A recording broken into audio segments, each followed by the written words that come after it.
खासदार शिवाजीदादा आढळराव पाटील यांच्या निष्क्रियतेमुळे खेडचे विमानतळ पुरंदरला गेलं।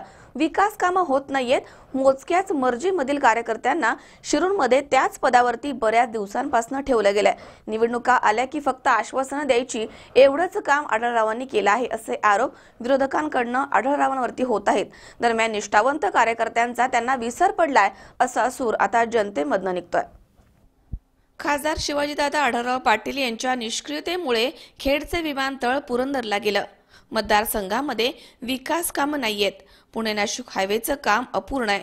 पुणे नाशिक रेल्वे काम सुरू नाहीये। बैलगाडा शर्यतीला अद्यापर्यंत परवानगी नाहीये। निवडणूक जवळ आली की फक्त लोकांना आश्वासने द्यायचे हेच काम आढळरावांनी केलं आहे असा आरोप या निवडणुकीमध्ये विरोधकांकडून होतोय। संघटन न वाढवता मोजक्याच कार्यकर्त्यांना शिरूरमध्ये बऱ्याच दिवसांपासून त्याच पदावरती अनेक वर्ष ठेवलं गेलंय।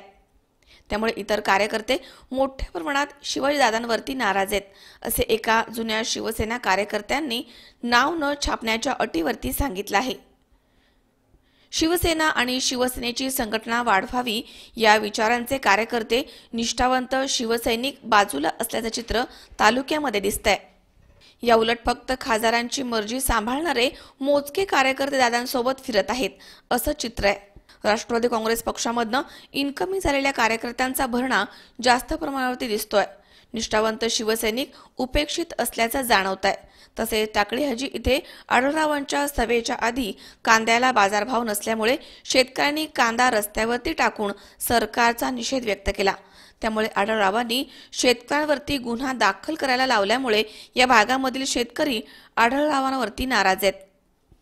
एकूणच प्रतिकूल परिस्थितीमध्ये ज्या कार्यकर्त्यांनी शिवसेना पक्ष टिकवून ठेवला त्या सर्व कार्यकर्त्यांना राष्ट्रवादीमधील इनकमिंग झालेल्या कार्यकर्त्यांमुळे निष्ठावंत शिवसैनिकांचा आढळरावांना आता विसर पडलाय असा सूर जनतेमधून निघतोय।